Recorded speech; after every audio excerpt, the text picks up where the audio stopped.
এই ভিডিওতে কি দেখতে পাচ্ছেন? আর্জেন্টিনার বিজয়ে সেলিব্রেট করছে একদল মানুষ, কিন্তু আপনি কি অনুমান করে বলতে পারবেন এটা কোথায়?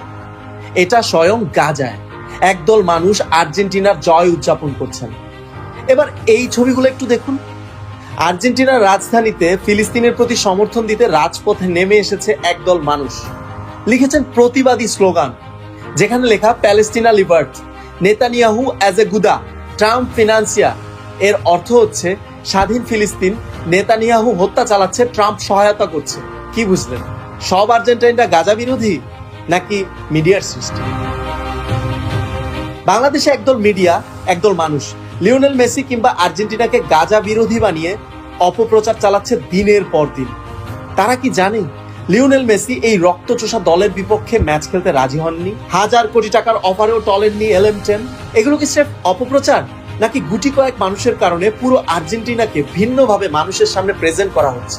আপনি আরো জানলে অবাক হবেন, 2010 সালে আর্জেন্টিনা আনুষ্ঠানিকভাবে ফিলিস্তিনকে স্বাধীন রাষ্ট্র হিসেবে স্বীকৃতি দেয়। ইভেন দীর্ঘদিন ধরে দুই রাষ্ট্রভিত্তিক টু স্টেট সলিউশন সমাধানকে সমর্থন করে এসেছে। কিন্তু হ্যাঁ, 2023 সালের শেষের দিকে এসে দেশটির নতুন প্রেসিডেন্ট হ্যাভিয়ার মাইলে প্রেসিডেন্ট নির্বাচিত হওয়ার পরে সেই সম্পর্কে ঘাটতি পড়েছে। বেশ কিছু ক্ষেত্রে তারা রক্তচোষা দেশটির পক্ষ নিয়েছে। প্রতিটি দেশের রাজনৈতিক প্রেক্ষাপটে এক এক সংগঠন, এক এক প্রেসিডেন্ট কূটনৈতিকভাবে ভিন্ন ভিন্ন দেশের সঙ্গে সম্পর্ক স্থাপন করে।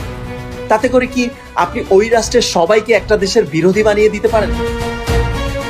2014 সালে লিওনেল মেসি গাজা সংঘাতের সময় আহত এক শিশুর ছবি শেয়ার দিয়ে সহিংসতা বন্ধ এবং শিশুর সুরক্ষার আহ্বান জানান।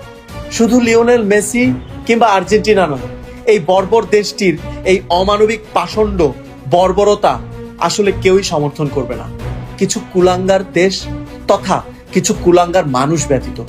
ম্যারাডোনা তো একবার স্পষ্ট বলেছিলেন, আমার হৃদয়ে ফিলিস্তিন।